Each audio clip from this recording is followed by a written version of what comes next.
평소에 별것도 아닌 일에 괜한 걱정을 하고 몸을 사리게 되지 않나요? 시간이 흘러갈수록 내 삶의 변화를 받아들이기 힘들고 평소 익숙한 일들 외에는 하기 힘들다면 현재 멘탈 상태를 점검해 봐야 합니다. 매일 하는 운동이 내 건강을 지켜주듯이 내 마음을 다스리는 훈련도 매일 조금씩 해나가야 합니다. 어떤 순간에도 흔들리지 않는 멘탈을 만들기 위해서는 마음 운동이 필요한데요. 오늘은 나이가 들수록 잘 사는 사람들의 특징들을 살펴보면서 튼튼한 멘탈을 세팅해 볼게요. 살면서 가장 경계해야 하는 마음은 조바심입니다. 우리 모두 조바심을 내는 것이 아무 의미가 없다는 것을 알고 있습니다. 현재 해결되지 않는 일을 걱정한다고 해서 불가능한 일이 갑자기 해결되지 않습니다. 노심초사 애를 태워도 문제는 해결되지 않고 마음만 점점 힘들어집니다. 그런데도 대부분의 사람들은 이 불필요한 과정을 반복합니다. 그렇다면 어떤 이유 때문에 이 과정을 반복할까요? 자신이 문제를 해결했다는 사실을 인정받고 싶어서 쉬운 문제를 해결하기 어렵게 포장해서 스스로를 불안 상태로 몰고 갑니다. 미리 겁을 먹고 문제를 키우는 것이 자기 자신일 수 있음을 늘 경계해야 합니다. 그럼 반대로 정서적으로 안정을 느끼는 사람들은 어떤 특징이 있을까요? 첫 번째, 자신이 느끼는 감정에 특별한 의미가 있다고 생각하지 않습니다. 내가 느끼는 감정을 특별하게 여길수록 헛된 믿음이 생길 수 있으니까요. 예를 들어 세상이 자신을 중심으로 돌아간다고 느낄 수도 있겠지요. 하지만 정서적으로 안정된 사람들은 자기 중심으로 생각하지 않습니다. 자신을 다른 사람과 비교하지도 않습니다. 살면서 안 좋은 감정을 느껴도 자기 중심으로 생각하지 않기 때문에 스스로를 부정하지 않고 객관적으로 대처합니다. 결국 자신이 느끼는 감정을 확대 해석하지 않고 있는 그대로 인정하려고 노력하는 것이 무엇보다 중요합니다. 두 번째, 타인에게 자신의 힘을 증명하기 위해 노력하지 않습니다. 타인을 의식할수록 자신을 과시하려는 마음이 생기는데요. 멘탈이 안정된 사람들은 뭐든 잘할 수 있다는 과시적인 마음은 내려놓고 필요한 순간 외에는 자신의 힘을 증명하지 않습니다. 그리고 상대방의 단점을 이용해서 공격하지 않습니다. 타인의 실패든 성공이든 지켜볼 뿐이지 감정에 동요되지 않는데요. 마찬가지로 타인에게 해야 할 일 또는 하지 말아야 할 일을 강요하지 않습니다. 살면서 알게 되는 옳고 그름이 주관적인 잣대로 나뉜다는 것을 알기 때문에 타인에게 자신의 생각을 강요하지 않습니다. 나이가 들수록 잘 사는 사람들은 늘 정서적으로 안정된 상태를 유지합니다.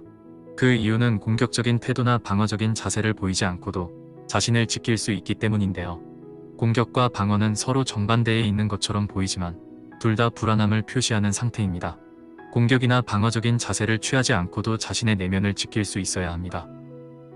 세 번째, 불편한 상황이 발생했을 때 피하려고 하면 오히려 불편한 상황이 극대화됩니다.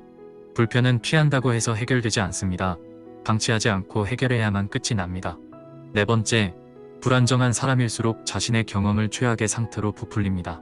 최악의 상황만 떠올리는 사람은 예상치 못한 일이 발생하면 스스로 감당할 자신이 없어 현실을 피하려고만 합니다.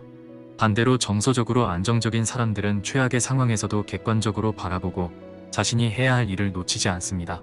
그리고 좋은 감정이든 나쁜 감정이든 일시적이라고 생각합니다.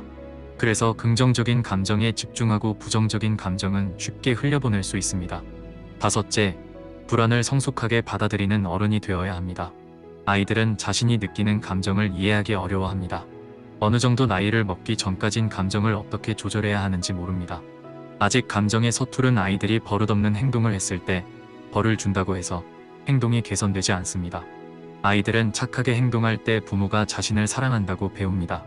그리고 부모가 인정해주지 않는 자신의 모습은 감추게 되죠. 부모에게 사랑받지 못하는 아이일수록 거짓된 행동을 반복하고 불안감에 시달립니다. 이런 아이가 어른이 된다면 인간관계에서 불안정한 어른으로 성장합니다. 어른이 되어서도 감정을 억압하고 드러내지 않는 것에 익숙해집니다. 감정을 속일수록 불안은 커지고 매일 불안과 싸우게 됩니다. 불안과 싸우지 않는 어른으로 성장하는 방법은 자기 이해 능력을 기르는 것입니다. 자기 이해가 높을수록 자신의 가치와 재능 욕구를 객관적으로 판단할 수 있어서 현재 자신이 집중할 대상에만 에너지를 쏟을 수 있습니다. 불안한 상황이 발생해도 지금 해야 할 일에 집중할 수 있으며 불안이 만들어지는 패턴을 쉽게 이해하고 빠르게 문제를 해결할 수 있습니다. 마지막, 인간관계는 우리에게 영원한 행복을 보장해 주지 않습니다. 누군가 필요할 때 마음속 빈자리에 아무나 채운다고 공허함이 사라지지 않습니다. 가장 중요한 인간관계는 자기 자신과의 관계입니다. 자신과 관계를 잘 맺지 못하는 사람은 자신을 늘 낮게 보고 열등감에 둘러싸여 있습니다. 자기 자신과 관계를 잘 맺는 사람일수록 타인의 부정적인 영향을 받지 않습니다. 남들에게 휘둘리지 않고 다른 사람들의 시선에 의지하지 않습니다. 인간관계는 그저 나 자신을 잘 알 수 있게 해주는 거울 같은 역할을 할 뿐입니다. 자기 자신을 자각하는 순간부터 기존에 어려웠던 문제들이 쉬워질 겁니다. 오늘 읽어드린 책은 내 최고의 하루는 오늘부터 시작된다였습니다. 이번 영상이 도움이 되셨다면 구독과 좋아요 부탁드리며 앞으로 더욱더 도움이 되는 영상으로 찾아뵙겠습니다. 그럼 오늘도 행복하세요.